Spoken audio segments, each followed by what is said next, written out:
Le cardinal Taschereau, archevêque libéral de Québec, 1820-1898, deuxième partie.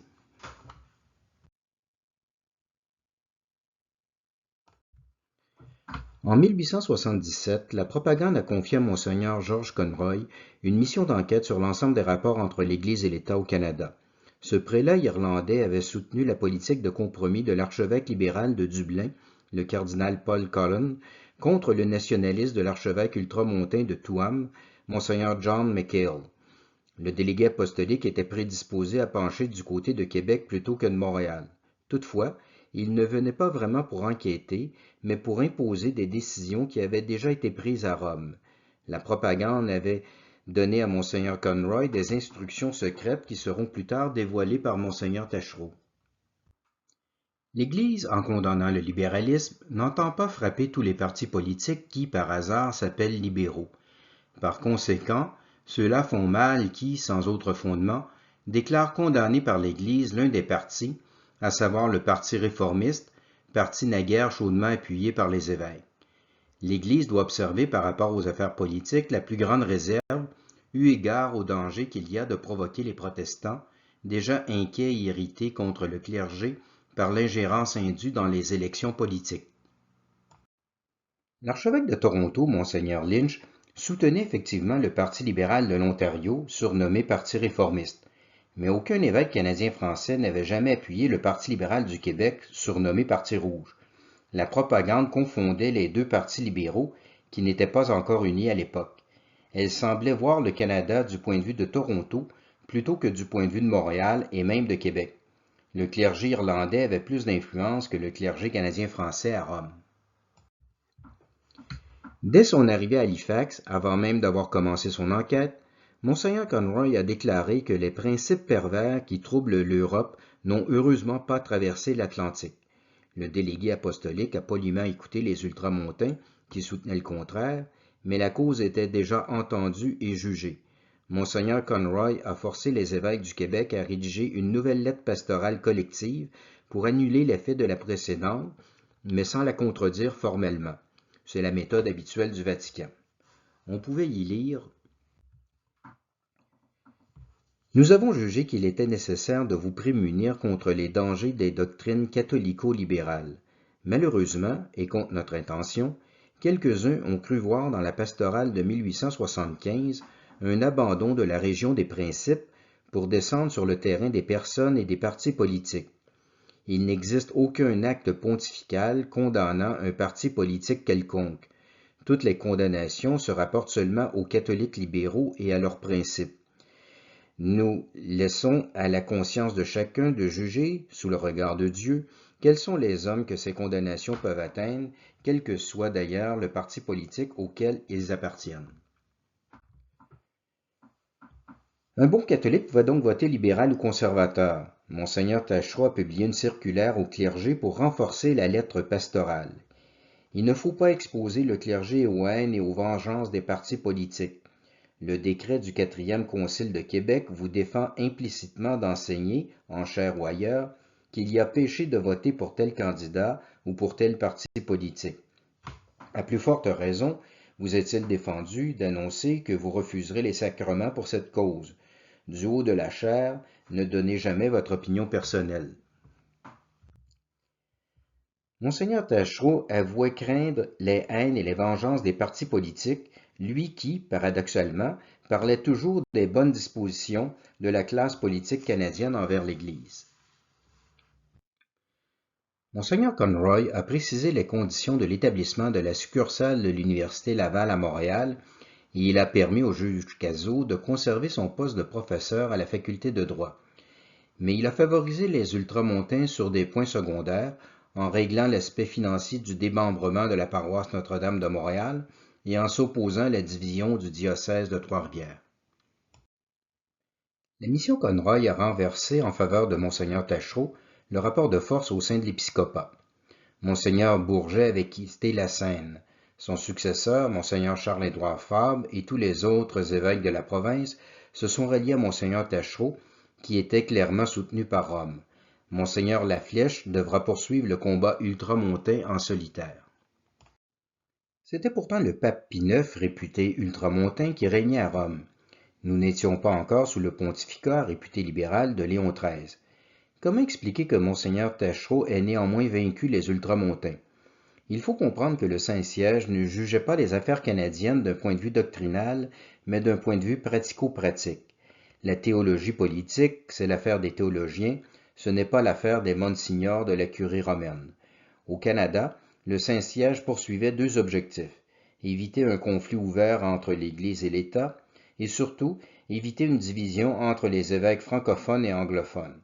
Or, la politique modérée de Monseigneur Taschereau paraissait plus en mesure d'atteindre ces objectifs que le radicalisme des ultramontains.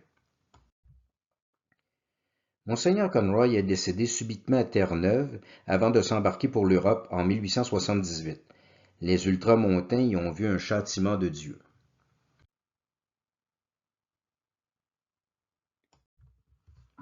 Monseigneur Conroy voulait que la faculté de théologie et de philosophie de la succursale de l'Université Laval à Montréal soit confiée au séminaire de Saint-Sulpice, réputé gallican et allié de Monseigneur Taschereau.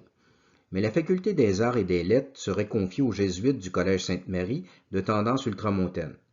L'école de médecine et de chirurgie de Montréal, également proche des ultramontains, deviendrait la faculté de médecine de la succursale.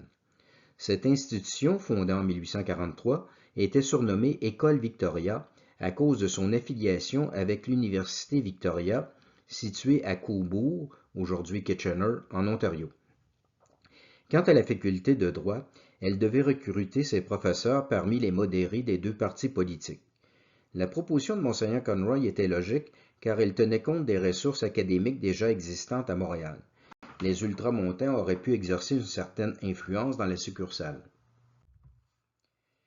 Mais le recteur de l'Université Laval, l'abbé Thomas-Étienne Hamel, a évincé les ultramontains de la succursale. Il écrivait à Monseigneur Taschereau: « Les classes instruites de Québec et de Montréal doivent être formées dans la même institution pour terminer les conflits. » Les sulpiciens du Collège de Montréal ont pris en charge la faculté de théologie et de philosophie, ce qui était déjà une victoire pour Québec. Les jésuites du Collège Sainte-Marie ont été habilement écartés de la faculté des arts et des lettres. Le recteur Hamel a exigé que cette faculté relève du conseil universitaire de l'Université Laval, en sachant très bien que les constitutions de la Compagnie de Jésus stipulent que les jésuites ne peuvent pas être soumis à une autorité ecclésiastique extérieure à leur société, même pas celle de l'évêque diocésain. Les jésuites n'obéissent qu'au pape. Or, la structure proposée par l'abbé Hamel aurait placé les jésuites sous l'autorité de l'archevêque de Québec en tant que chancelier d'office de l'Université Laval. L'engagement des professeurs aurait même relevé du Conseil universitaire de Québec. L'abbé Hamel précisa qu'il faudrait écarter les professeurs controversés comme le père Brown. Le supérieur du Collège Sainte-Marie, le père Firmin Vignon, ne pouvait pas accepter ces conditions. Il refusa de prendre en charge la faculté des arts et des lettres. Il a dit que l'abbé Hamel avait réussi un coup de maître en évinçant les jésuites de la succursale, tout en laissant croire à Monseigneur Fabre et à la propagande qu'ils s'étaient exclus d'eux-mêmes. Le père Vignon alla même jusqu'à dire que l'Université Laval était infiltrée par la franc-maçonnerie. Le recteur Hamel s'était pourtant montré plus souple avec les sulpiciens qui ne voulaient pas, eux non plus, relever de l'archevêque de Québec. La faculté de théologie et de philosophie était sous l'autorité exclusive de la Compagnie de Saint-Sulpice. Pourquoi Hamel n'a-t-il pas proposé la même formule aux jésuites?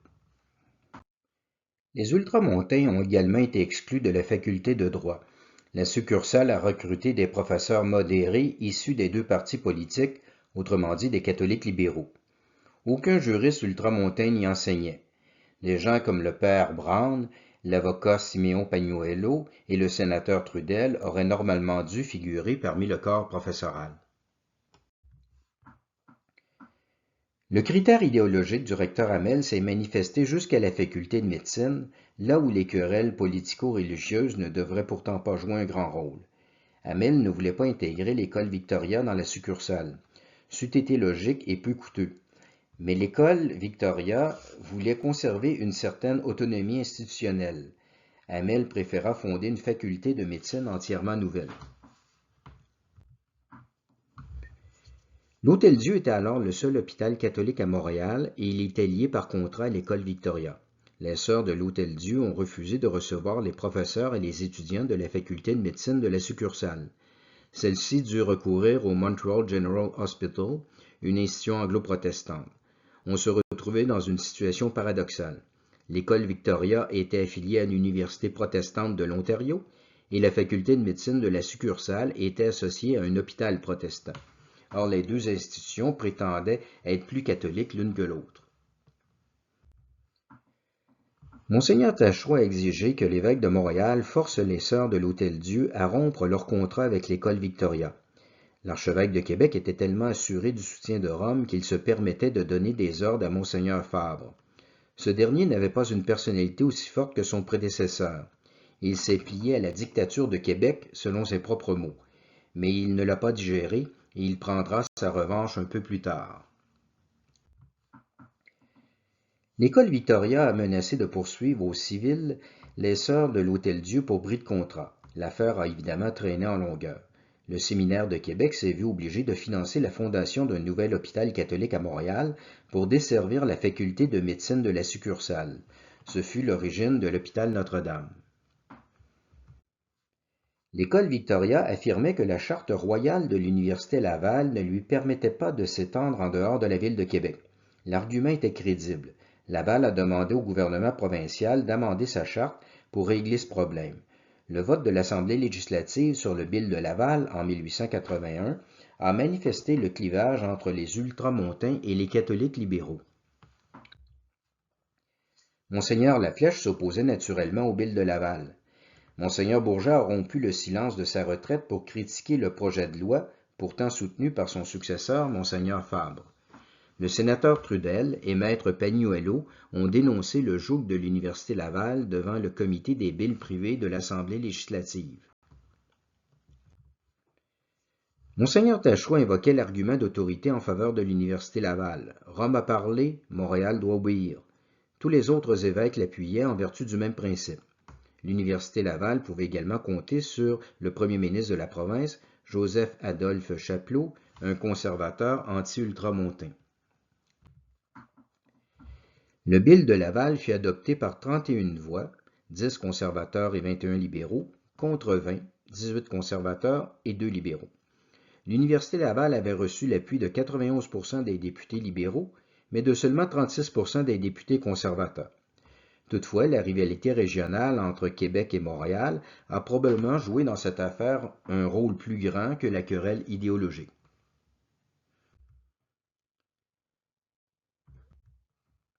Monseigneur Taschereau a manœuvré pour que Rome divise le diocèse de Trois-Rivières. Érigé en 1852, le diocèse s'étendait sur les rives nord et sud du fleuve Saint-Laurent. Il y avait un collège classique à Nicolet, sur la rive sud, depuis 1823. Le premier évêque de Trois-Rivières, Monseigneur Thomas Cook, a fondé un autre collège dans sa ville épiscopale en 1859. Monseigneur Laflèche a décidé d'en faire un séminaire diocésain en 1874. Les prêtres du diocèse de Trois-Rivières étaient jusqu'alors formés au collège de Nicolet, mais il est normal qu'un séminaire diocésain soit près de l'évêché. Le collège de Nicolet craignait d'être éventuellement fermé. Les prêtres de Nicolet ont alors réclamé la formation d'un nouveau diocèse pour assurer la survie de leur collège. Monseigneur Laflèche s'y opposait, évidemment. La cabale fut organisée par l'abbé Calixte Marquis, un prêtre que Monseigneur Conroy qualifiait d'intrigant de bas étage. Monseigneur Taschereau a soutenu la requête du collège de Nicolet. Il pensait qu'après une pareille rebuffade, Monseigneur Laflèche démissionnerait de son poste, comme Monseigneur Bourget l'avait fait après avoir été désavoué sur la question universitaire. La rive sud était la partie la plus peuplée du diocèse de Trois-Rivières. La rive nord n'était encore qu'une immense forêt. Le fleuve n'était pas réellement un obstacle. C'était au contraire une bonne voie de communication, sur l'eau comme sur la glace. La partition n'était peut-être pas injustifiée. La croissance démographique devait y conduire tôt ou tard. Mais lorsqu'un évêque s'oppose à la division de son diocèse, le Saint-Siège attend habituellement sa mort ou sa retraite avant de procéder. Monseigneur Taschereau était assez habile pour ne pas avouer son intention dans sa correspondance, mais l'évêque de Saint-Hyacinthe, Monseigneur Louis-Zéphirin Moreau, un ancien ultramontain maintenant rallié à Québec, n'hésitait pas à écrire que le Saint-Siège devrait diviser Trois-Rivières pour mettre au pas les adversaires de Laval et forcer Monseigneur Laflèche à démissionner. La majorité des évêques étaient contre la partition. Les deux enquêteurs romains, Monseigneur Conroy et Don Smulder, ont également rejeté cette requête. Mais l'archevêque de Québec n'a pas lâché prise. Le Saint-Siège a finalement créé le nouveau diocèse de Nicolet en 1884. La rumeur voulait que Benjamin Paquette en soit le titulaire. Wilfrid Laurier aurait dit en privé « Il nous faudra un évêque franchement libéral, car Monseigneur Taschereau est trop girouette. » Mais Rome évite de nommer des évêques controversés. On désigna Elphège Gravel, un prêtre modéré et non aligné. Monseigneur Laflèche refusa d'assister au sacre du premier évêque de Nicolet, mais il encaissa l'humiliation sans démissionner. Il fut peut-être plus sage que Monseigneur Bourget sur ce point. On ne gagne jamais rien en démissionnant. La persévérance de Monseigneur Laflèche lui a permis de prendre le leadership de l'épiscopat après la retraite de Monseigneur Taschereau dans le contexte de la crise scolaire du Manitoba en 1896.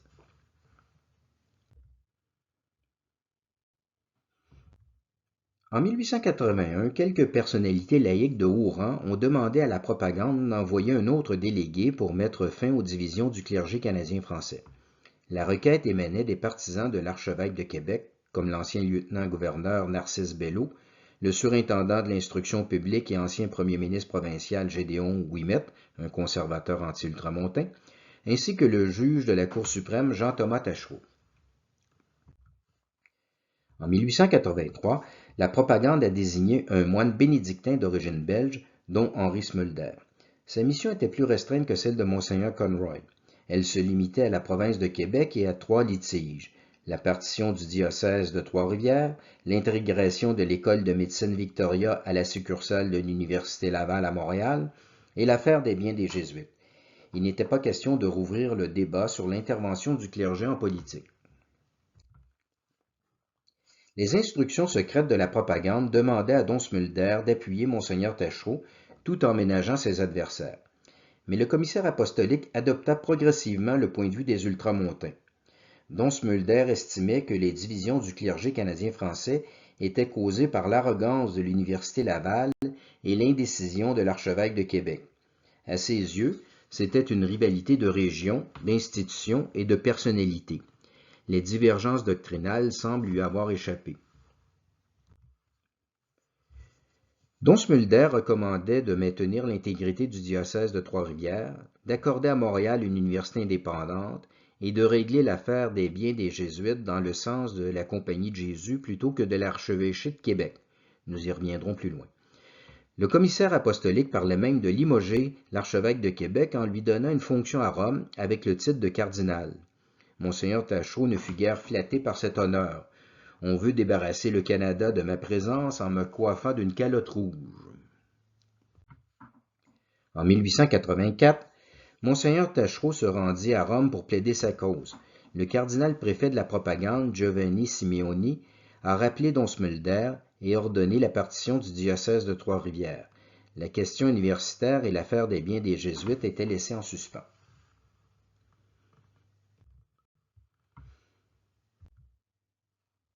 Monseigneur Laflèche et Monseigneur Taschereau ont soumis à la propagande 2 mémoires qui résumaient leur vision opposée des rapports entre l'Église et l'État au Canada. Monseigneur Laflèche contestait l'opinion du Saint-Siège sur la nature strictement politique du libéralisme canadien. La propagande, disait-il, a été mal informée par l'agent de l'archevêché de Québec à Rome, l'abbé Benjamin Paquette. Les principes pervers qui bouleversent l'Europe ont bel et bien traversé l'Atlantique. Monseigneur Laflèche souligne que les évêques ont reconnu l'existence du libéralisme catholique au Canada dans les décrets du Concile provincial de 1873 et dans la lettre pastorale collective de 1875. L'évêque de Trois-Rivières fait l'histoire du Parti libéral canadien-français. Les Rouges de 1848, dit-il, se réclamaient ouvertement des principes de 1789. Leur journal, l'Avenir, reprenait le titre du journal de Lamennais. Les Rouges prônaient la suppression des monastères et des États pontificaux. Ils qualifiaient le clergé d'aristocratie en robe noire. Il voulait abolir la dîme. Il prétendait que les écoles catholiques gardaient le peuple dans l'ignorance. Il disait que le véritable esprit du christianisme s'était perdu dès les premiers siècles de l'Église, sous l'influence des papes et des moines. Il décrivait le Moyen Âge comme une époque d'oppression et d'obscurantisme. Les libéraux ont ensuite modéré leur discours par opportunisme électoral, mais leur nouveau journal, Le Pays, ne reniait pas le rougisme de 48. Les libéraux ont prôné jusqu'en 1867 l'annexion du Canada aux États-Unis pour profiter du principe constitutionnel américain de la neutralité religieuse de l'État. En 1870, Le Pays écrivait que le dogme de l'infaillibilité pontificale était un principe insensé et despotique en contradiction flagrante avec l'état actuel du monde. En 1872, le Parti libéral a temporairement adopté le nom de Parti national, apparemment pour se dissocier de l'anticléricalisme. Monseigneur Laflèche ne croyait pas à la sincérité de ce virage. Les libéraux, dit-il, font mine de respecter la religion, mais ils continuent d'attaquer le clergé sous prétexte d'ingérence politique. Honoré Beaugrand, qui dirige le journal libéral La Patrie, est ouvertement franc-maçon. Les vieux rouges n'ont pas été évincés du Parti libéral. Certains d'entre eux ont même accédé au cabinet d'Alexander Mackenzie en 1874. Monseigneur Laflèche conclut « L'examen de la presse libérale démontre qu'il existe réellement au Canada un parti qui s'est donné la triste mission de faire prévaloir les idées subversives de la France, de battre en brèche les doctrines de l'Église sur les rapports entre les deux puissances et d'attaquer ouvertement le clergé. Le Parti libéral n'est pas seulement un parti politique, mais encore un parti anticatholique, et le clergé a raison de combattre ces doctrines perverses. » Monseigneur Laflèche rajoute en visant l'archevêque de Québec « Tant le clergé a été uni, il a été facile d'arrêter les progrès du libéralisme, mais aujourd'hui, ces subtiles erreurs ont pénétré jusque dans les rangs du sanctuaire, comme le serpent dans le jardin d'Éden. Nous avançons rapidement dans les voies révolutionnaires de la France et de la Belgique. Il est visible que la franc-maçonnerie est la grande force qui rallie les ennemis d'Église au Canada comme ailleurs. » Selon Monseigneur Laflèche, l'Université Laval n'inspire plus confiance. Le bill de Laval a été chaudement appuyé par les libéraux. Des chaires de droit et de médecine ont été confiées à des protestants et même des francs-maçons. On raconte qu'un professeur aurait qualifié de crise d'hystérie les extases mystiques de sainte Thérèse d'Avila. Certains professeurs catholiques, même parmi les prêtres, défendent des thèses gallicanes et libérales.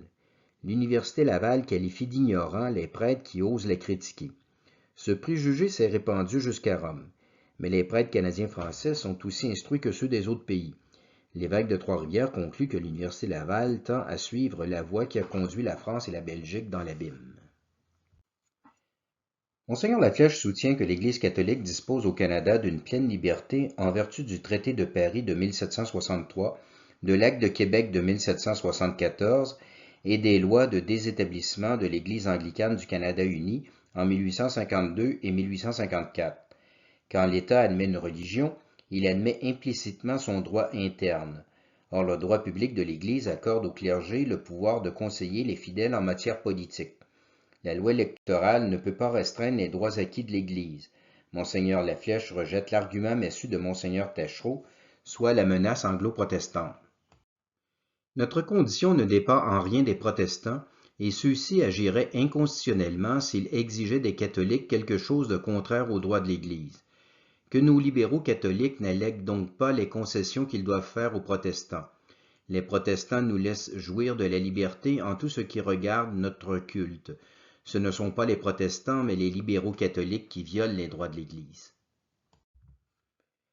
Monseigneur Laflèche a joint son mémoire une lettre du pape Pie IX qui louangeait son zèle à prémunir les fidèles contre les astucieuses erreurs du libéralisme dit catholique, qui trompe beaucoup d'honnêtes hommes en les éloignant de la saine doctrine des rapports entre l'Église et l'État.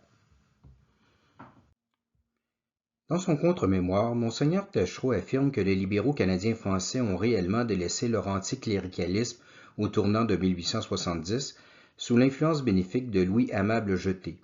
Ce libéral, bon catholique, avait représenté Monseigneur Bourget dans le procès Guibord en 1869 et il avait battu Georges-Étienne Cartier dans le comté de Montréal-Est avec l'aide des Ultramontains en 1872.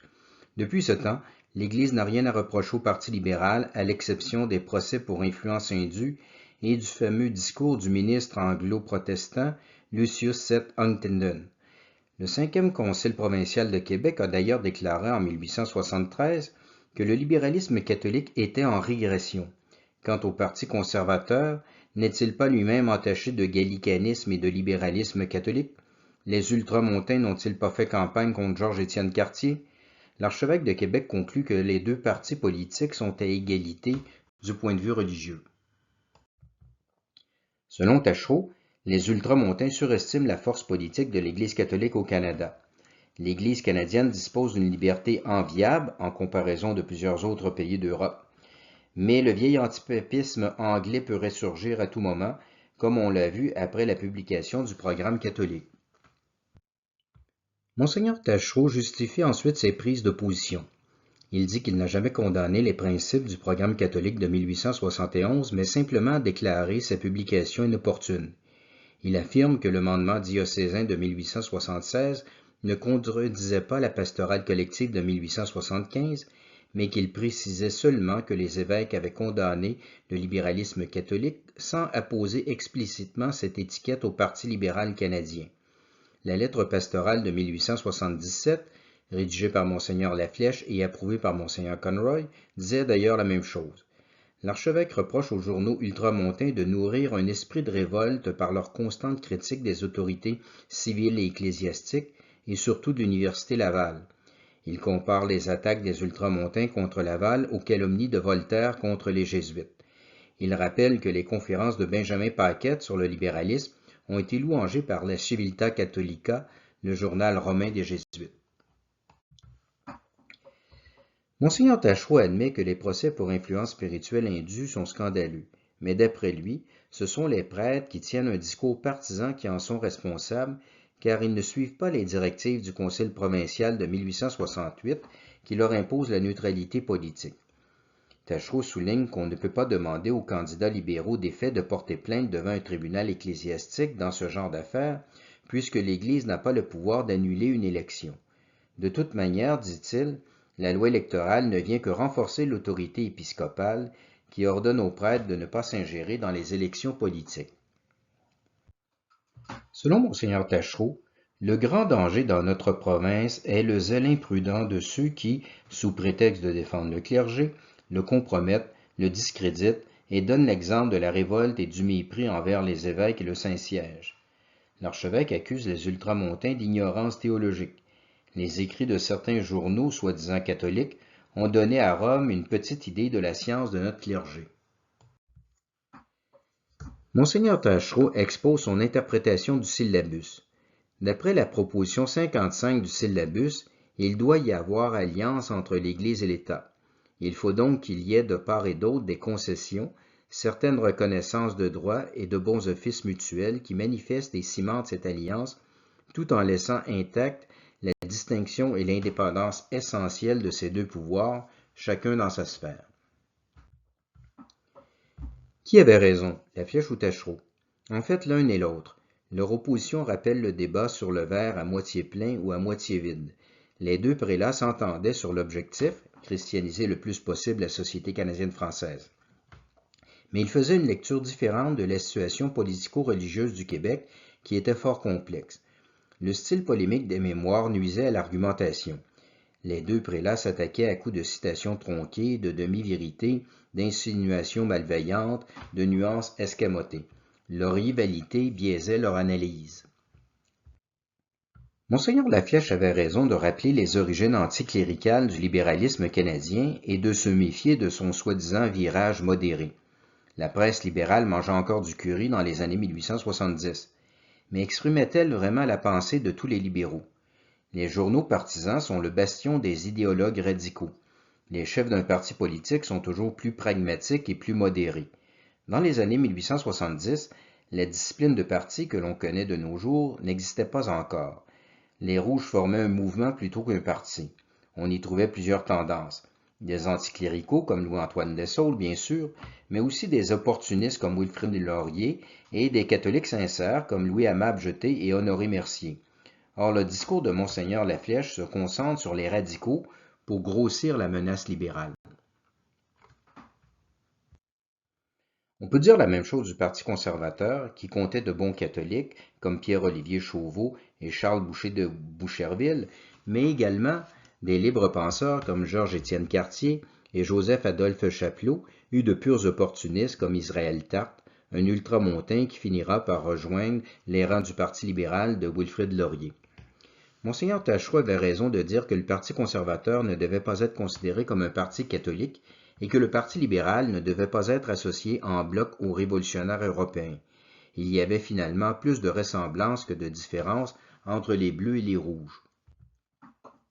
Néanmoins, on peut reprocher à Monseigneur Taschereau de minimiser l'importance des procès pour influence spirituelle indue qui montraient la suprématie de l'État sur l'Église.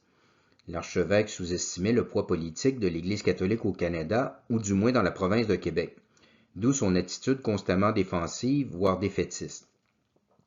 Mais Taschereau avait sans doute raison de dénoncer le discours radical et simpliste de la presse ultramontaine. Leur critique de l'Université Laval semblait un peu excessive. Sur le fondement de la liberté de l'Église au Canada, droit constitutionnel ou simple tolérance, les arguments des deux prélats pouvaient se défendre. La Flèche avait raison de dire que la position des catholiques était assez solide, mais Taschereau avait raison de craindre le réveil du fanatisme anglo-protestant. La différence essentielle entre les deux prélats, c'est que Monseigneur Laflèche entendait combattre jusqu'au bout l'association libérale, tandis que Monseigneur Taschereau cherchait à établir une sorte de modus vivendi entre l'Église catholique et un État libéral de type britannique.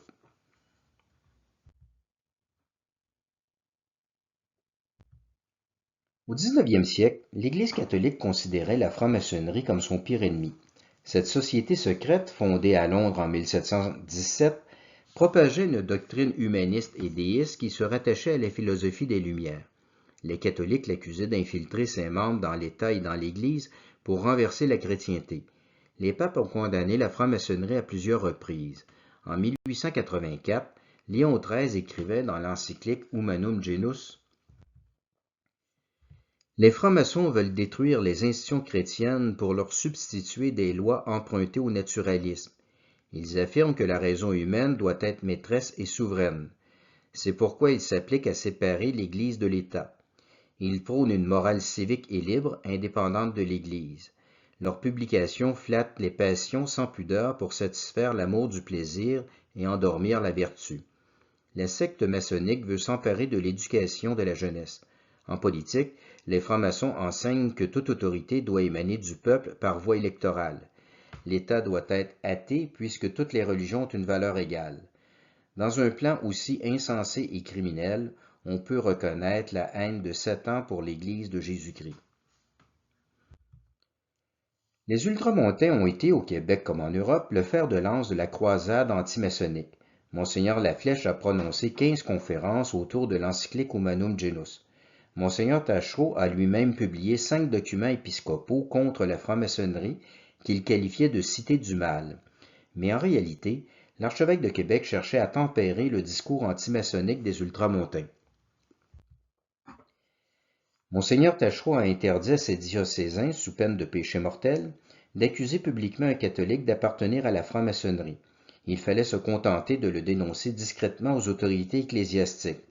Monseigneur Taschereau en fit même un cas réservé, c'est-à-dire un péché qui ne pouvait être pardonné en confession que par l'évêque ou un prêtre délégué à cet effet. Ce n'était pas une petite affaire. Cette mesure disciplinaire visait surtout le Cercle catholique de Québec, présidé par le docteur Philippe Landry, et le journal ultramontain La Vérité, dirigé par Jules-Paul Tardivelle. Ces deux ultramontains affirmaient que l'Université Laval était infiltrée par la franc-maçonnerie sans apporter aucune autre preuve que des rumeurs. Le docteur Landry a porté plainte à Rome. Le Saint-Siège semble avoir discrètement réprimandé Monseigneur Taschereau pour sa sévérité excessive. L'archevêque a révoqué la sanction de cas réservé sans donner d'explication. Monseigneur Taschereau adressa un mémoire à la propagande pour minimiser l'importance de la franc-maçonnerie dans la province de Québec. Toutefois, il ne retenait pas la distinction que les recteurs de l'Université Laval, les abbés Méthode et Hamel, faisait entre la bonne franc-maçonnerie anglaise et la méchante franc-maçonnerie française. L'archevêque était assez habile pour savoir que cette distinction, qui ne se retrouvait pas dans les encycliques pontificales, aurait scandalisé les fonctionnaires de la curie romaine. La Flèche et Taschereau n'employaient pas le même ton pour parler de la franc-maçonnerie. Le premier écrivait « Les camps sont désormais bien tranchés, c'est l'Église de Jésus-Christ d'un côté et l'Église de Satan de l'autre. De même que celle-là couvre de son drapeau divin toute la société des bons, celle-ci veut rallier sous son infernal étendard la société entière des méchants. » Le second disait plus sobrement « Le secret profond et inviolable dont la franc-maçonnerie s'enveloppe est déjà par lui-même une preuve de perversité de ses desseins, car le bien ne craint pas la lumière.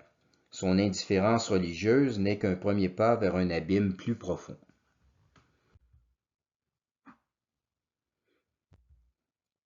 Monseigneur Taschereau a été plus intransigeant avec les premiers syndicats ouvriers. Au début des années 1880, une organisation syndicale américaine, le Noble et Saint Ordre des Chevaliers du Travail, s'est implantée à Québec et à Montréal. En 1883, Monseigneur Taschereau a interdit à ses diocésains d'y adhérer sous peine de péché grave en disant que cette organisation était liée à la franc-maçonnerie. C'était probablement vrai. Les Chevaliers du Travail avaient effectivement adopté les rites symboliques et le caractère secret des loges maçonniques. Mais à cette époque, les syndicats ouvriers n'étaient pas encore reconnus par la loi. Ils étaient souvent obligés de fonctionner comme des sociétés secrètes pour éviter la répression. L'épiscopat américain considérait les Chevaliers du Travail comme une association honnête. L'évêque de Montréal, Monseigneur Fabre, leur était également favorable. Le Saint-Siège a d'abord approuvé Monseigneur Taschereau. La congrégation du Saint-Office a classé les Chevaliers du Travail parmi les sociétés secrètes illicites parce qu'ils exigeaient de leurs membres un serment d'obéissance à des supérieurs inconnus, comme dans la franc-maçonnerie. Les journaux américains ont beaucoup parlé de cette affaire. Le vicaire général du diocèse de Chicago, l'abbé John Conway, a déclaré que les Chevaliers du Travail n'avaient rien de répréhensible et que la censure de Monseigneur Taschereau ne valait que pour le diocèse de Québec. Taschereau a répondu que son décret avait été confirmé par Rome. L'archevêque de Baltimore, Monseigneur James Gibbon, de tendance catholique libérale, a défendu les Chevaliers du Travail. En 1887, le Saint-Office a révisé son jugement en affirmant que les Chevaliers du Travail n'avaient qu'à modifier certains articles de leur statut pour être considérés comme une société licite par l'Église catholique. Gibbons l'avait emporté sur Taschereau. L'archevêque de Québec n'avait pas l'habitude d'être désavoué par le Saint-Siège. En 1886, les deux prélats ont pris le même bateau en direction de Rome pour être faits cardinaux. On peut facilement imaginer leur sujet de conversation sur le pont du navire.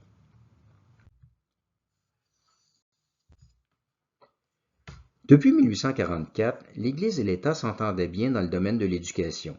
En vertu de la Constitution canadienne, l'éducation est de compétence exclusivement provinciale. Le premier ministre du Québec, Pierre-Olivier Chauveau, a créé en 1867 un ministère de l'Instruction publique, non pas en vue d'imposer l'autorité de l'État sur l'éducation, mais seulement pour affirmer la juridiction provinciale dans ce domaine. Chauveau était un bon catholique et un ami personnel de Monseigneur Taschereau. L'Église n'avait rien à craindre de lui, mais les évêques ont néanmoins réclamé l'abolition du ministère de l'Instruction publique parce qu'ils craignaient que l'étatisme scolaire ne conduise éventuellement au laïcisme, comme en France. En 1875, le gouvernement conservateur de Charles Boucher de Boucherville a révisé la législation scolaire. Ce premier ministre avait la réputation d'être ultramontain. La presse anglo-protestante le surnommait le jésuite laïque. Monseigneur Taschereau a été, en tant qu'archevêque métropolitain, le porte-parole de l'Église dans l'élaboration de la nouvelle loi de l'instruction publique. La loi scolaire de 1875 était très favorable à l'Église. Le ministère de l'Instruction publique était supprimé et remplacé par un conseil de l'instruction publique divisé en deux comités indépendants, le comité catholique et le comité protestant. Tous les évêques de la province siégeaient d'office au comité catholique. Le gouvernement nommait un nombre équivalent de laïcs, tous bons catholiques comme il se doit. Le conseil de l'instruction publique était présidé par le surintendant du département de l'instruction publique, un haut fonctionnaire nommé par le gouvernement. Le surintendant avait un vote prépondérant en cas d'égalité. Les évêques pouvaient se faire remplacer par un autre prêtre en cas d'absence, mais les laïcs n'avaient pas ce privilège. Comme il y a toujours quelques absents dans toute réunion, les évêques disposaient en pratique de la majorité. Ils discutaient entre eux à l'avance des sujets à l'ordre du jour et ils votaient ensuite en bloc. Le système scolaire public, essentiellement primaire, était donc sous l'autorité de l'Église. Le rôle de l'État se limitait au financement et à une vague supervision. L'Église possédait de plus toutes les maisons d'enseignement secondaire et universitaire. Dans ce dossier, l'épiscopat était uni sous le leadership de Monseigneur Taschereau, une fois n'est pas coutume. Monseigneur Laflèche a demandé que la loi précise que le droit des évêques à siéger sur le comité catholique du Conseil de l'instruction publique découlait de leur mission pastorale et non pas d'un privilège conféré par l'État. Monseigneur Taschereau a transmis la demande au premier ministre qui l'accorda sans difficulté. Les autres évêques ont louangé les bonnes dispositions du gouvernement. La seule réserve est venue de Monseigneur Bourget. Il reprochait à la loi de l'instruction publique de réduire les évêques au rang de fonctionnaires et il craignait qu'elle n'ouvre éventuellement la porte à l'étatisme scolaire. Il écrivait à Monseigneur Taschereau une lettre qui paraît aujourd'hui prophétique. L'on ne peut se dissimuler qu'il y ait chez les laïcs un désir plus ou moins prononcé de s'emparer de l'éducation, comme de beaucoup d'autres choses, et que s'ils avaient pu se passer du clergé pour établir leurs écoles, ils l'auraient fait sans se gêner. Il est croyable qu'ils le feront plus tard, quand il y aura chez le peuple plus de goût pour l'éducation, de manière qu'il ne soit plus nécessaire que le clergé intervienne pour le pousser. Monseigneur Bourget aurait préféré que l'Église développe son propre système d'éducation sans aucune participation de l'État. Du point de vue ultramontain, c'eût été l'idéal, mais il aurait fallu que l'Église dispose d'un pouvoir de taxation comme sous l'Ancien Régime. C'était irréaliste à la fin du 19e siècle. Monseigneur Taschereau, qui était un homme pragmatique, n'a pas tenu compte de la remarque un peu trop futuriste de son collègue. L'histoire a néanmoins donné raison à Monseigneur Bourget. En fait, la loi scolaire de 1875 reposait sur le principe catholique libéral de la collaboration de l'Église et de l'État plutôt que sur le principe ultramontain de la suprématie de l'Église sur l'État. Monseigneur Bourget envisageait toujours les relations entre l'Église catholique et l'État libéral en termes de conflits actuels ou potentiels. C'était la lutte permanente entre la cité de Dieu et la cité des hommes. Pour sa part, Monseigneur Taschereau croyait possible d'instaurer entre les deux puissances un régime de collaboration fondé sur leur autonomie mutuelle. Les deux prélats divergeaient en principe, même lorsqu'ils s'accordaient en pratique. En 1880, les ultramontains ont lancé une campagne de presse au cri de « l'État hors de l'école ». Cette campagne s'inscrivait dans le contexte de la politique de laïcisation scolaire de Jules Ferry en France. On peut penser que les ultramontains transposaient inutilement au Québec les querelles idéologiques de la mère patrie. L'État provincial, toujours dirigé par les conservateurs, n'avait rien d'anticlérical, mais les polémistes ultramontains percevaient néanmoins des prodromes d'étatisme scolaire au département de l'instruction publique et non sans raison. Le gouvernement conservateur de Joseph-Adolphe Chapleau a présenté, entre 1880 et 1882, 3 projets de loi pour renforcer l'autorité du surintendant de l'instruction publique au détriment du Conseil de l'instruction publique et des commissions scolaires. L'État voulait s'arroger le droit d'inspecter les écoles privées, d'uniformiser les manuels scolaires, de réglementer l'émission des brevets d'enseignement, de soustraire les manuels de religion et de morale au contrôle des ministres du culte et de créer un poste d'inspecteur général des écoles. La presse ultramontaine dénonçait ces petits billes à la Jules Ferry. On prétendait que le premier ministre Chapleau et le surintendant de l'instruction publique, Gédéon Ouimet, étaient francs-maçons. Monseigneur Taschereau écrivait également que le despotisme centralisateur de ces réformes risque de nous acheminer vers l'école sans Dieu, mais il préférait transiger discrètement avec l'État au lieu d'agiter l'opinion publique. L'archevêque a obtenu 2 concessions. Les curés auraient un droit de veto sur le choix des manuels religieux et moraux, et l'inspecteur général des écoles serait sous l'autorité conjointe du surintendant et du conseil de l'instruction publique. Mais Chapleau et Ouimet tenaient à l'uniformité des manuels scolaires. Ils ont finalement reculé sous la pression des journaux catholiques, bien plus qu'à cause des discrètes représentations de Monseigneur Taschereau. Le nouveau premier ministre du Québec, Alfred Mousseau, a promis qu'à l'avenir, le gouvernement consulterait les évêques avant d'apporter tout changement au système scolaire. L'Église avait remporté l'épreuve de force. Le supérieur des frères des écoles chrétiennes au Canada, le frère Riticius, venu de France, a rompu des lances avec Jean-Baptiste Cloutier, un professeur de l'École normale Laval à Québec, et avec l'abbé Hospice Anthelme Véraud, le directeur de l'École normale Jacques-Cartier à Montréal. Cloutier défendait les idées pédagogiques de Jean-Jacques Rousseau, Yann Comenius, Johannes Pestalozzi et même Jules Ferry. L'abbé Véraud soutenait que les religieux n'étaient pas nécessairement supérieurs aux laïcs dans l'art d'enseigner. Selon le frère Riticius, on trouva au département de l'instruction publique des échos de la France républicaine, une manie de la réglementation, des programmes, de l'empiètement progressif de l'État sur les communautés religieuses.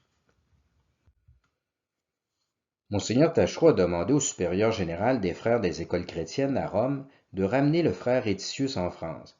L'archevêque écrivit que le bon frère était en train de mettre le feu aux quatre coins de la province, mais Riticius resta en place jusqu'à la fin de son mandat. Les puissantes communautés religieuses ne se soumettent pas facilement aux évêques. Monseigneur Taschereau a profité de cette controverse pour exposer sa vision du rôle de l'État en éducation. Partir de la condamnation des propositions 45 et 47 du syllabus pour refuser à l'État toute intervention dans l'instruction littéraire et scientifique de la jeunesse, en tant que la fin légitime de la société et le bien commun le demande, pour stigmatiser comme usurpation sacrilège toute loi civile concernant l'éducation de la jeunesse, pour dire enfin que, par sa constitution divine, l'Église doit avoir seule la direction positive des écoles, même en ce qui concerne les lettres et les sciences naturelles, ce serait méconnaître à la fois la logique et l'enseignement des docteurs les plus autorisés. L'archevêque de Québec renvoyait ainsi dos à dos la maxime laïciste, l'Église hors de l'école, et la maxime ultramontaine, l'État hors de l'école. Monseigneur Laflèche voulait confier toutes les écoles normales de la province aux communautés religieuses. Monseigneur Taschereau estimait qu'une mesure aussi radicale risquait de briser l'entente cordiale qui régnait entre l'Église et l'État.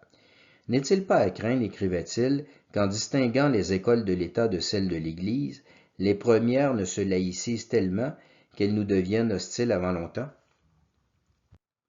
En 1884, le premier ministre conservateur John Jones Ross, un trifluvien ami de Monseigneur Laflèche, a proposé de confier les écoles normales aux communautés religieuses, quoique par souci d'économie plutôt que par ultramontanisme.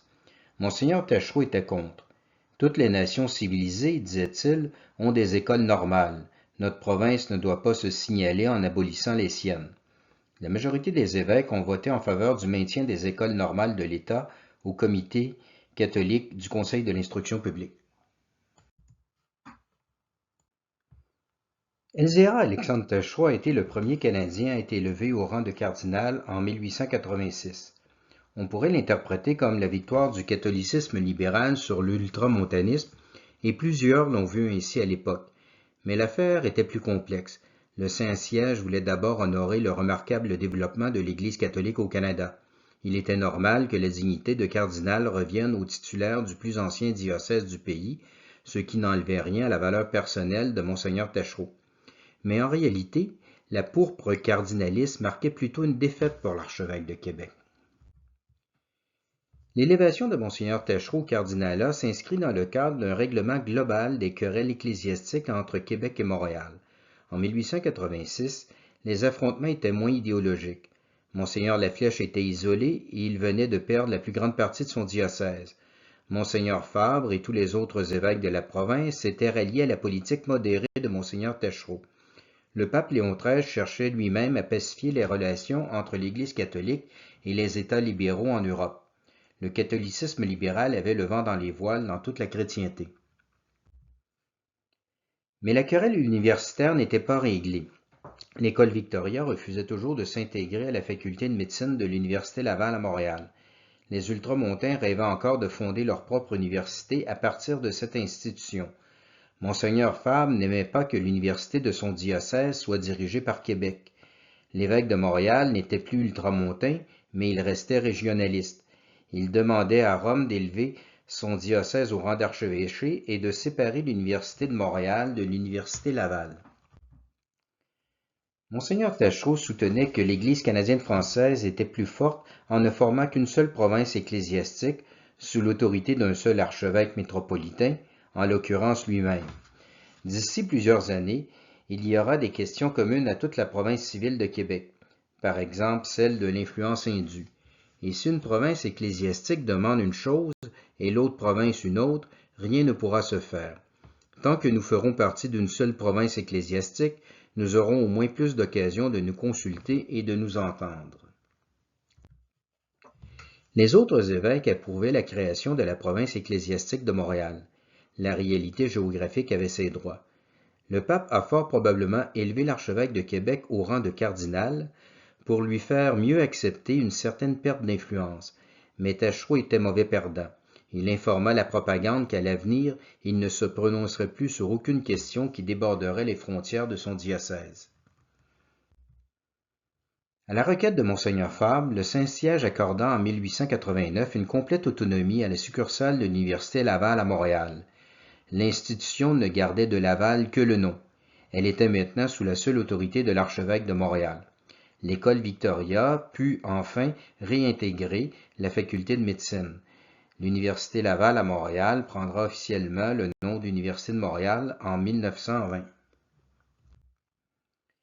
L'archevêque de Québec a remporté toutes ses batailles idéologiques contre l'ultramontanisme, mais il a perdu la bataille du régionalisme contre Montréal. Sa défaite a été camouflée par le caractère grandiose des fêtes cardinalistes. Lors du banquet, le cardinal Tachereau a fait l'éloge des libertés politiques et religieuses de l'Empire britannique. Il reprenait la fameuse thèse de la conquête providentielle, selon laquelle le bon Dieu aurait voulu que le Canada soit conquis par l'Angleterre pour le protéger des affres de la Révolution française. Et le Canada, après une résistance héroïque, passera sous la domination de l'Angleterre. Console-toi, pauvre famille orpheline, la Providence veille sur toi, et ce sera précisément cette douloureuse séparation qui fera ton salut et ton bonheur. La France sera bouleversée de fond en comble. Pendant ce temps, la famille canadienne aura sans doute ses jours d'épreuve et de lutte, mais à la tempête succédera le calme. Elle grandira avec une rapidité étonnante, et tout cela parce que, sous l'égide de la puissante Angleterre, elle jouira de toute la liberté religieuse et politique qu'il est possible de désirer. Elle vivra en profonde paix avec les autres familles de diverses origines et de différentes croyances, et participera aux avantages que l'union et la concorde produisent infailliblement. Monseigneur Laflèche a refusé d'assister à l'événement.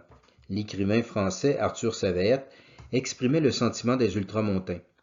Rome céda à la poussée libérale. Tachereau fut chapeauté sur terre, alors que paisiblement sa digne victime tressait pour le ciel incorruptible sa couronne de prédestiné.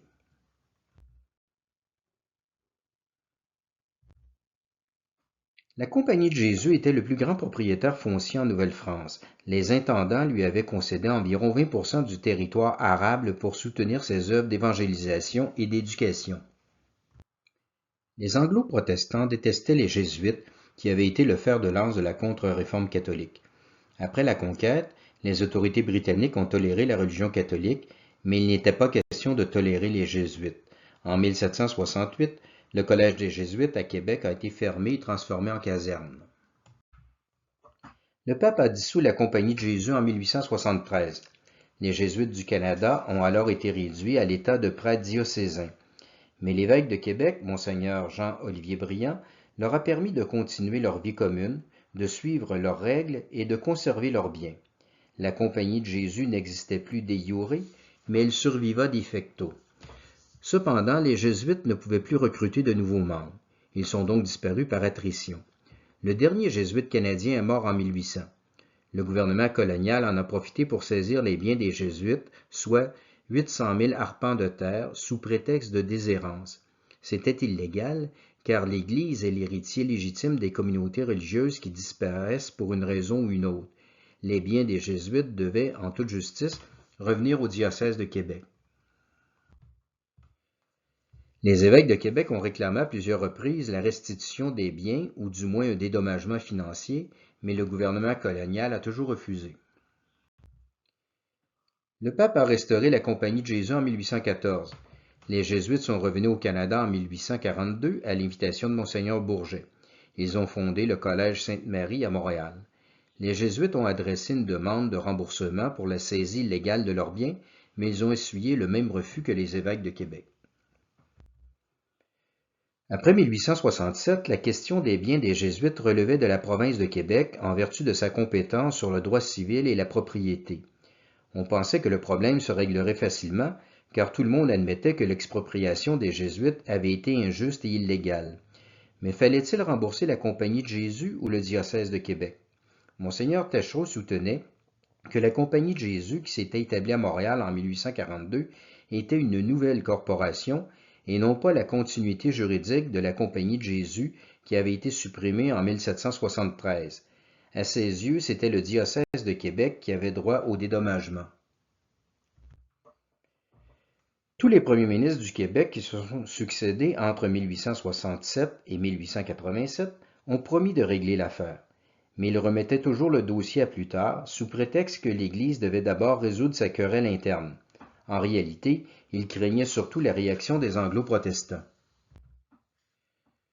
En 1886, l'exécution du chef des métis franco-catholiques de l'Ouest canadien, Louis Riel, a soulevé la colère des Canadiens français. Le chef du Parti libéral provincial, Honoré Mercier, a formé une coalition avec des conservateurs dissidents pro-riellistes. Son parti national a été au pouvoir de 1887 à 1891. Honoré Mercier était un rouge castor, c'est-à-dire un libéral de tendance ultramontaine. Il avait étudié chez les Jésuites au Collège Sainte-Marie à Montréal. Il se présentait comme le champion du nationalisme et du catholicisme. Les ultramontains l'ont généralement soutenu. Monseigneur Laflèche continuait toutefois à se méfier des libéraux qui prédominaient dans le Parti national. Honoré Mercier a muselé l'aile anticléricale du Parti libéral, mais sans l'évincer complètement. Le premier ministre Mercier a eu le courage de régler la question des biens des Jésuites. Il accorda un dédommagement de 400 000 $. C'était en deçà de la valeur réelle des biens que les Jésuites estimaient à 900 000 $, mais c'était mieux que rien. Honoré Mercier a demandé au Saint-Père de trancher le litige qui opposait la Compagnie de Jésus et l'archevêché de Québec. Cette démarche a scandalisé les anglo-protestants de l'Ontario, qui ne pouvaient pas admettre qu'un souverain étranger ait un droit de regard sur l'attribution des fonds publics d'une province d'un dominion britannique. Le bill des Jésuites, qui a été présenté à l'Assemblée législative de Québec, a réveillé le vieil antipapisme anglo-saxon.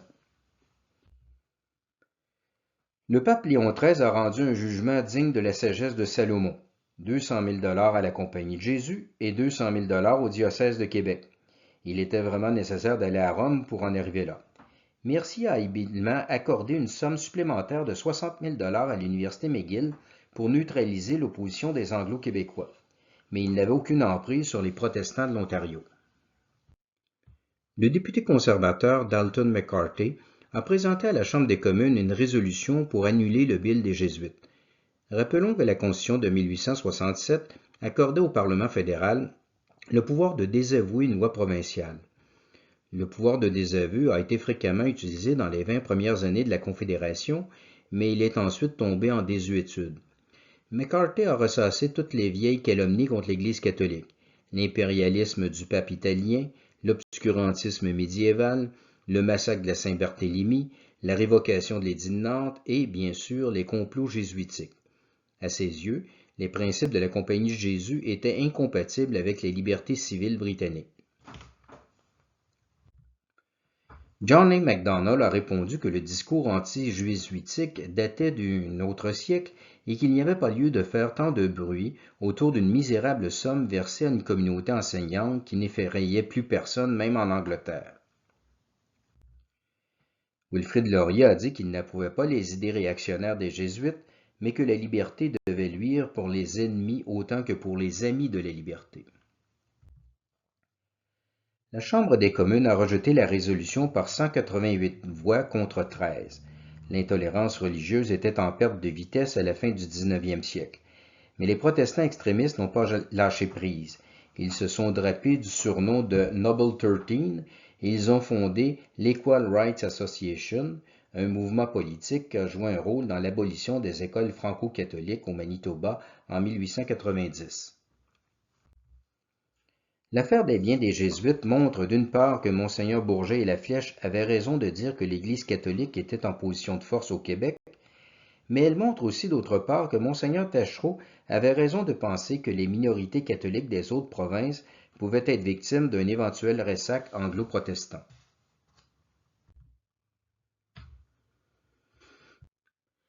En 1890, le gouvernement libéral de Thomas Greenway a créé au Manitoba un système d'écoles publiques non confessionnelles.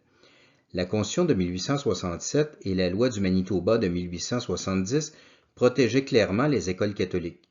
Le Conseil privé de Londres a néanmoins jugé en 1894 que la loi scolaire du Manitoba était constitutionnelle, mais en ajoutant que le Parlement fédéral avait le pouvoir de rétablir les écoles catholiques en vertu de l'article 93.4 de l'Acte de l'Amérique du Nord britannique.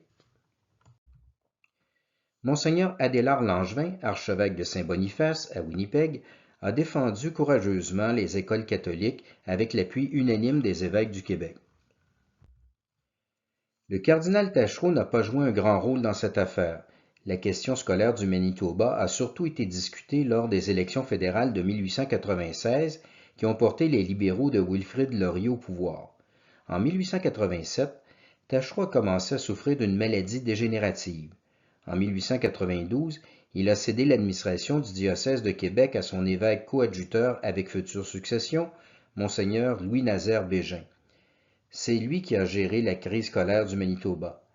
Mais nous devons nous y attarder, bien qu'elle dépasse le cadre chronologique de l'épiscopat de Monseigneur Taschereau, car elle nous permet de constater l'échec de sa politique de pacification religieuse.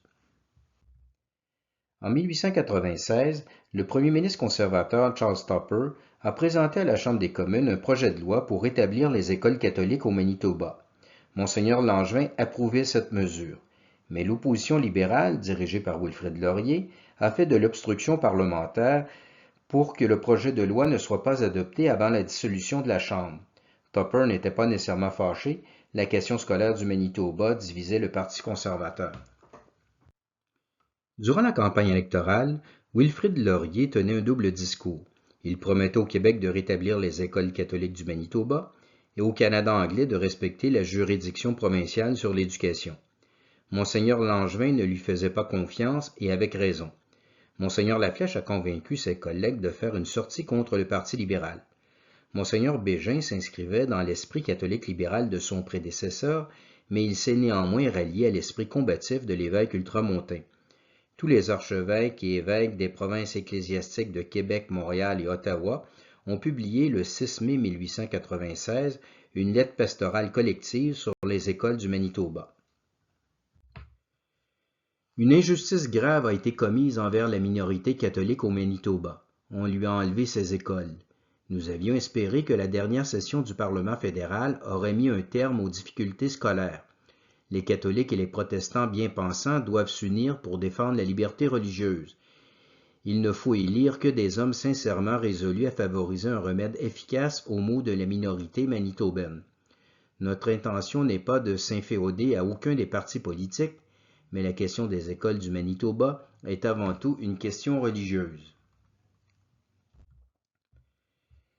La lettre pastorale ne nommait aucun parti politique, mais dans le contexte de la campagne électorale, les gens ont bien compris que les évêques leur demandaient de voter pour le Parti conservateur. Les évêques estimaient, et avec raison, que Wilfrid Laurier n'était pas sincèrement résolu à soutenir les franco-catholiques du Manitoba. Mais les fidèles n'ont pas suivi leur pasteur. Les Canadiens français ont voté pour Wilfrid Laurier tout simplement parce qu'il était de leur race, sans tenir compte de sa politique religieuse. Monseigneur Taschereau avait répété pendant 25 ans, et avec l'accord de Rome, que le clergé ne devait pas se mêler de politique. Le peuple a retenu le message, et il n'a pas écouté la directive électorale de l'épiscopat. Le franc-maçon Honoré Beaugrand écrivait triomphalement dans La Patrie « Laurier est plus fort que les évêques ».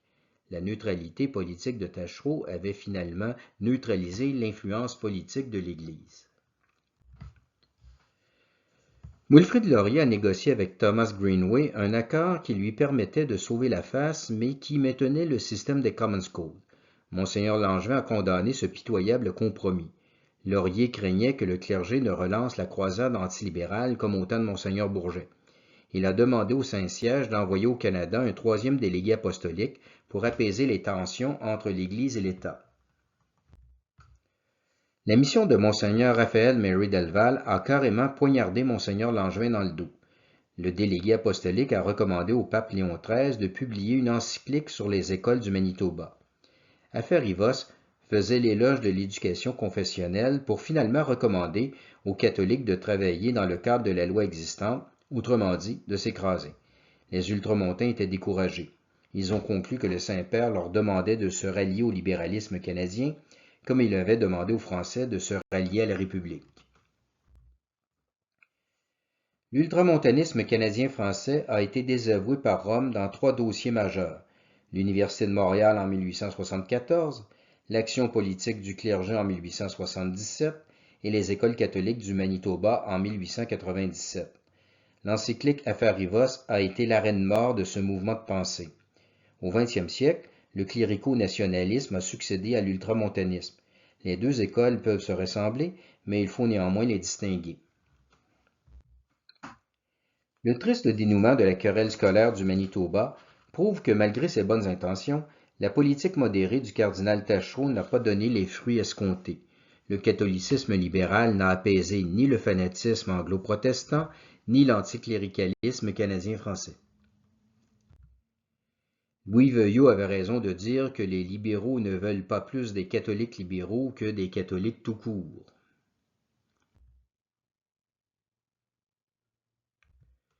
Notre étude peut laisser croire que le cardinal Taschereau était une sorte d'homme politique en soutane, car elle est centrée sur les rapports entre l'Église et l'État, mais il n'en est rien. L'archevêque de Québec était d'abord un homme d'Église. Les problèmes politico-religieux n'occupaient qu'une partie de son temps. LZA Alexandre Taschereau menait une vie austère. Il a conservé durant tout son épiscopat le vieux mobilier de chambre de ses prédécesseurs. Il ne dépensait pas plus que 50 $ par année. Sa journée était aussi réglée que celle d'un moine. Il se confessait à chaque semaine. Le faste cardinaliste lui déplaisait autant que les flagorneries de ses partisans. Il n'avait pas beaucoup d'estime pour les politiciens. Il passait parfois quelques jours au manoir seigneurial de sa famille à Sainte-Marie-de-Beauce. Il ne prenait que 2 semaines de vacances par année à la maison d'été du séminaire de Québec, à Petit-Cap, en Gaspésie. Monseigneur Taschereau était un ecclésiastique de son temps, autoritaire et moraliste. Il condamnait la danse, les parties de sucre, les balades en train le dimanche, les spectacles de gymnastique, les romans feuilletons de la presse populaire et les pièces de théâtre lascives venues de Paris. Il refusait la sépulture ecclésiastique aux ivrognes notoires. Il louangeait les vertus de la peine de mort et alla même jusqu'à réclamer la peine de fouet pour la vente illégale d'alcool. Mais son rigorisme s'accompagnait d'une attitude charitable envers les pécheurs. Il faut prendre les hommes comme ils sont et non comme ils devraient être, disait-il. L'archevêque rappelait à ses prêtres que l'exhortation était plus efficace que la réprimande. Il recommandait à un curé d'être indulgent avec une femme qui avait quitté son mari en attendant un procès en séparation de corps. Il conseillait à Monseigneur Laflèche et Racine de ne pas condamner publiquement des fidèles qui s'opposaient à un projet de construction d'église. Ces gens-là, disait-il, sont des rebelles qui mériteraient un châtiment exemplaire, mais il y a souvent loin de la théorie à la pratique. Il arrive qu'en voulant remédier à un mal par les moyens les plus justes et les plus légitimes, on l'aggrave au lieu de le guérir. Nos Canadiens se montent et se démontent facilement. On en vient plus facilement à bout par la patience et la douceur que par des coups d'éclat. Monseigneur Taschereau se montrait toutefois intraitable avec le protestantisme. Il ordonnait ses diocésains de brûler les Bibles protestantes qui étaient distribuées gratuitement dans les campagnes. Il menaçait d'excommunier les catholiques qui se mariaient devant un pasteur protestant ou qui envoyaient leurs enfants dans une école protestante sous prétexte d'apprendre l'anglais. Il reprocha au maire de Québec, le libéral François Langelier, d'avoir assisté à un office de l'Église presbytérienne. Il refusait d'aider la police à protéger une procession de l'Armée du Salut. Un jour, il a permis aux catholiques et aux protestants d'un village mixte d'utiliser le même corbillard pour les funérailles, mais son écuménisme s'arrêtait là. Le cardinal Taschereau n'était certainement pas libéral dans le sens que l'on donne aujourd'hui à ce terme. En matière de foi et de morale, il ne se distinguait pas des ultramontains. Son catholicisme libéral ne portait que sur la manière de gérer les rapports entre l'Église et l'État. L'archevêque de Québec a dit un jour que sa plus grande réalisation avait été d'introduire dans son diocèse la dévotion des 40 heures. C'était une adoration continue du Saint-Sacrement exposée dans toutes les églises du diocèse de Québec pendant 40 heures consécutives. Cette dévotion avait été propagée en Europe par saint Julien Aymar et encouragée par le pape Léon XIII pour lutter contre l'indifférence religieuse. Le Mandement des 40 heures, publié en 1872, illustre la spiritualité de Monseigneur Taschereau. Son discours ressemble à celui des ultramontains. L'archevêque insiste sur la prière, la pénitence et les sacrifices. Il dénonce la spoliation des États pontificaux par l'Italie, les mouvements révolutionnaires de l'Europe, les complots de la franc-maçonnerie. Il affirme que le Canada pourrait être bientôt frappé lui aussi par une vague d'anticléricalisme. Il fait un tableau apocalyptique du monde qui est entré dans la lutte finale entre le bien et le mal, mais il conclut en disant que l'adoration du Saint-Sacrement nous procure les moyens de vaincre les ennemis extérieurs de l'Église et les ennemis intérieurs de nos âmes. Le cardinal Taschereau avait une dévotion particulière pour la grand-mère de Jésus, la bonne Sainte-Anne. La chapelle de la seigneurie familiale lui était consacrée. L'archevêque a fait reconstruire l'église du sanctuaire de Sainte-Anne de Beaupré en 1872. Il a demandé au pape de la déclarer officiellement sainte patronne de la province ecclésiastique et civile de Québec en 1878. Il a érigé l'archiconfrérie de Sainte-Anne en 1886. On peut voir une image du cardinal Taschereau dans le vitrail de l'actuelle basilique, au-dessus de la relique de l'avant-bras de Sainte-Anne. Elzéar Alexandre Taschereau a passé les 6 dernières années de sa vie dans le silence et la prière, loin des regards publics. Sa réclusion forcée lui rappelait peut-être une touchante lettre qu'il avait écrite à sa mère au temps où il songeait à entrer au monastère de Solesmes. « Nous sommes chrétiens, nous sommes sur une terre de passage, nous y sommes pour un moment et nous redoutons une séparation qui, supportée avec résignation, pourra nous rendre dignes de nous asseoir à la table des bienheureux et nous réunir non pas pour un jour ni pour une vie, mais pour l'éternité. » Le cardinal Taschereau s'éteignit paisiblement dans sa chambre du palais épiscopal le 12 avril 1898. Ces derniers moments, écrivit monseigneur Bégin, ont été le fidèle écho de sa vie. Il a conservé sous les étreintes de la mort le calme et la sérénité qui ne l'ont jamais abandonné dans sa grande et laborieuse carrière. Le cardinal archevêque de Baltimore, James Gibbon, est venu des États-Unis pour célébrer les obsèques. Monseigneur Laflèche, qui n'avait pas daigné paraître aux fêtes cardinalistes, a chanté l'une des 5 absoutes prévues par le rituel pour les funérailles d'un évêque. Le cardinal Taschereau a été enseveli dans la crypte de la cathédrale Notre-Dame de Québec.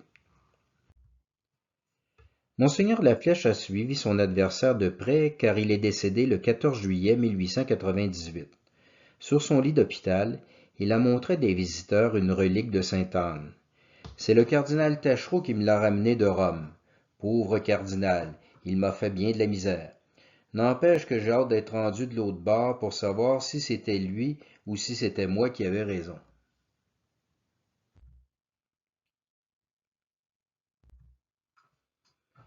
Reprenons la question initiale de notre étude. Monseigneur Taschereau était-il un catholique libéral, au sens que ce terme avait dans la seconde moitié du 19e siècle, ou était-il simplement un ultramontain modéré, comme l'ont écrit plusieurs historiens québécois? Les chercheurs qui présentent Monseigneur Taschereau comme un ultramontain modéré partent du principe que Monseigneur Bourget et Laflèche combattaient un libéralisme imaginaire. À leurs yeux, Louis-Antoine Dessaulles avait finalement raison de comparer l'évêque de Montréal à Don Quichotte. Ces auteurs prennent tout simplement le parti de Taschereau contre Bourget, comme s'ils poursuivaient la bataille idéologique du 19e siècle, au lieu de chercher à la comprendre. Notons que leurs études s'inscrivaient dans le contexte de la Révolution tranquille et du Concile Vatican II. On a l'impression qu'en dénigrant les ultramontains, certains historiens voulaient régler des comptes avec le Québec de Duplessis et l'Église de Pie XII.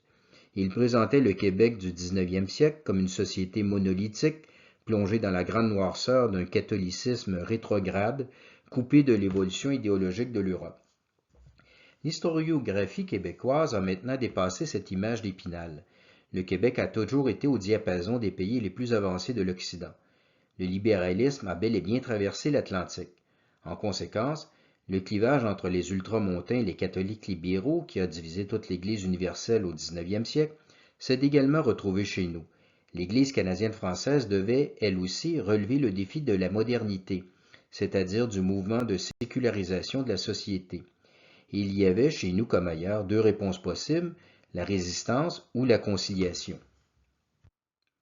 Le concept d'ultramontain modéré me paraît antinomique. L'ultramontanisme est, par définition, une doctrine radicale. Un ultramontain modéré, c'est ce qu'on appelle un catholique libéral. Pour faire une comparaison, pourrait-on parler d'un bolchevique modéré? Non, un bolchevique modéré, c'est tout simplement un menchevique. Nous avons distingué deux formes de catholicisme libéral, le menésisme et le montalembertisme. Félicité de Lamennais voulait concilier doctrinalement la foi catholique et la philosophie libérale. Charles de Montalembert voulait seulement défendre les droits de l'Église en vertu des principes libéraux.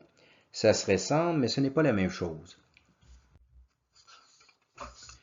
Monseigneur Taschereau ne se rattachait sûrement pas au monésisme qui était une hérésie aux yeux de Rome, mais sa politique de pacification politico-religieuse peut se comparer au montalembertisme.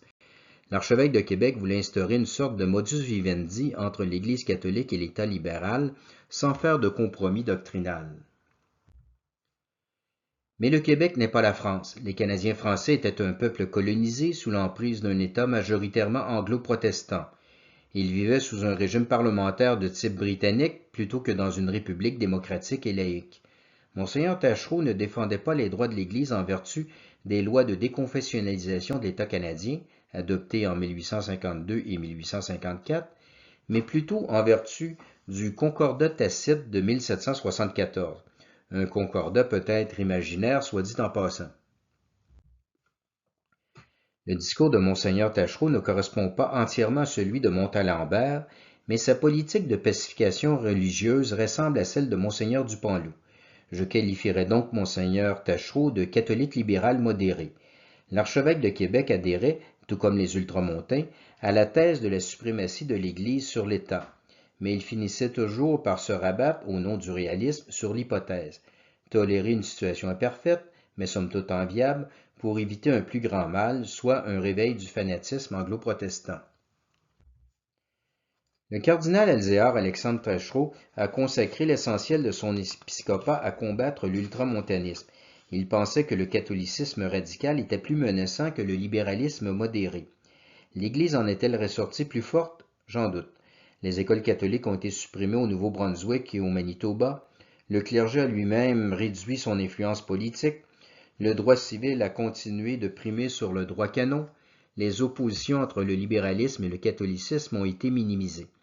Les fidèles en sont venus à séparer implicitement la religion de la politique.